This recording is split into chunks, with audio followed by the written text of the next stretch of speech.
continua contando aqui no nosso programa como é que funciona aí na sua casa. Você tem que marcar consulta para o maridão, para o filho, como é que é? Tem recadinho na tela, 9101-5372. A Mariane colocou aqui, ó, eu não só tenho que marcar, como tenho que levar meu marido ao médico, senão ele não vai e ainda vai reclamando até a porta do consultório. Olha só, gente, isso é muito comum, não é só o teu caso não, viu, Mariane? E já para falar um pouco mais, um estudo publicado recentemente na entrevista The Lancet Global Health mostra que quase 1 a cada 3 homens com mais de 15 anos está infectado com pelo menos um tipo de papiloma vírus humano, o HPV genital, né? E 1 a cada 5 está infectado com um ou mais tipos de HPV conhecidos como de alto risco. O assunto é sério.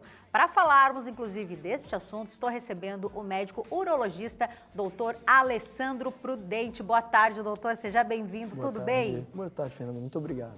Doutor, já aproveitando aqui o gancho, né, da participação aqui da nossa telespectadora, as mulheres muitas vezes têm que levar o maridão. O que acontece? Essa é uma grande verdade. No consultório a gente vê que a maioria das vezes a consulta para os homens é agendada pelas mulheres, pelas suas esposas, e muitas vezes elas estão presentes realmente, pelo menos até o momento em que ele entra no consultório. Embora a gente sabe que esse é um cenário que vai mudando ao longo do tempo, né? As novas gerações vão assumindo mais a responsabilidade pela sua saúde, é assim que a gente quer ver mais homens aí se interessando e cuidando da própria saúde.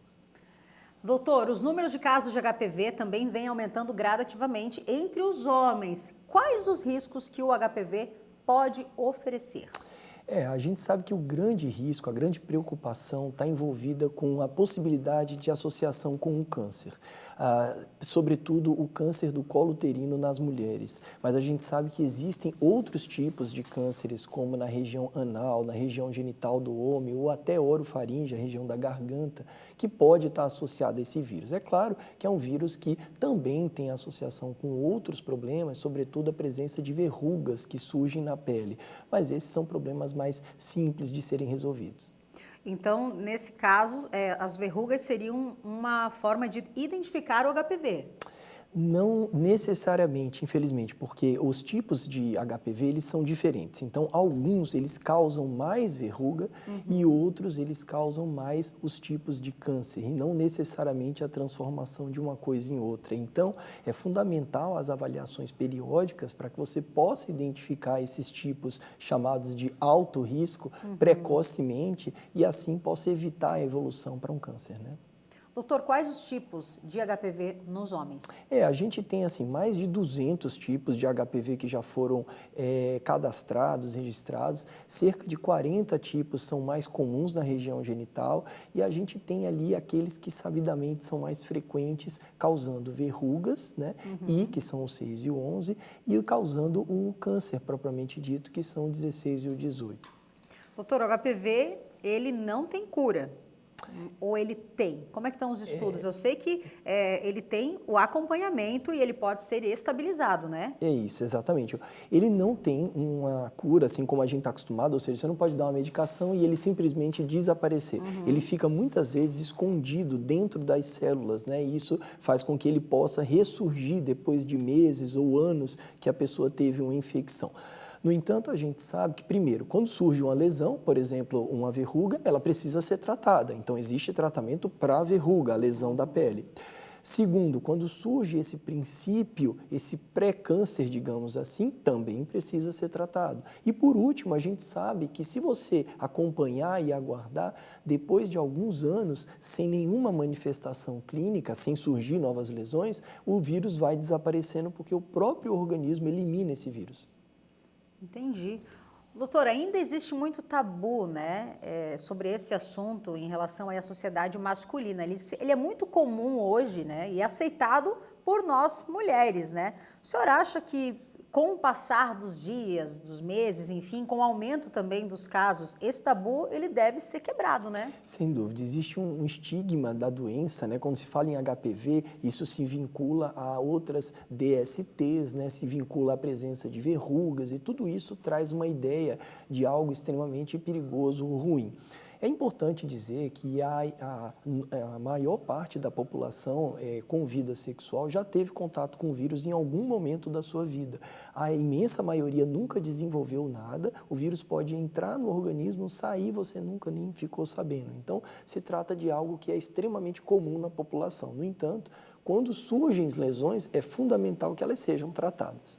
Com certeza, a gente está falando de vida, qualidade de vida, cuidar bem dela.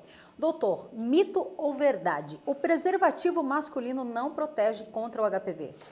Nem é mito, nem é verdade. Eu explico. O preservativo, ele ajuda muito. Primeiro porque ele ajuda a evitar outras DSTs, tá? E, em particular, considerando que a maioria das infecções tem a ver diretamente com o contato do órgão sexual, o preservativo ajuda muito. Só que a gente não pode dizer que a proteção do preservativo é 100% no caso do HPV. Por quê? Existem lesões em outras regiões do corpo que não são cobertas pelo preservativo, mas isso é menos comum. Então, essa proteção incompleta, digamos assim, não seria uma justificativa para não usar o preservativo.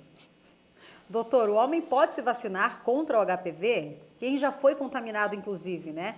Pode se vacinar ou é apenas para prevenção em quem nunca teve o vírus papiloma humano? Ela foi lançada, a vacina para HPV foi lançada com o principal objetivo de prevenir a contaminação pelo HPV e, consequentemente, reduzir os índices de cânceres causados pelo vírus, sobretudo em mulheres. Embora essa proteção tenha que ser nos dois, né, em homens e mulheres, para que as mulheres sejam beneficiadas. No entanto, a gente sabe, depois de iniciar o uso da vacina, que ela também tem benefício em prevenir novas lesões a quem já teve lesões anteriores. E até, em alguns casos, pode ajudar no tratamento de alguns casos mais difíceis, embora essas indicações ainda não sejam consolidadas nos trabalhos científicos. Hoje, o Ministério da Saúde recomenda a vacina em toda a população, meninos e meninas, entre 9 e 14 anos de idade. Então, isso, se você agora que está me assistindo, tiver um filho, uma filha, homem ou mulher, nessa faixa etária, por favor, leve eles ao posto de saúde, essa vacina está disponível na rede pública. Agora, para as faixas etárias após os 14 anos, existem situações em que a rede pública cobre essa vacina, sobretudo imunocomprometidos, por exemplo, pacientes que têm câncer, pacientes que foram transplantados, então esses também são cobertos, e outros podem receber essa vacina com indicação médica através da rede privada. Tá, então, doutor, obrigado, doutor Alessandro. Prevenir é remediar sempre. Obrigado, doutor, e até a próxima, viu? Muito obrigado.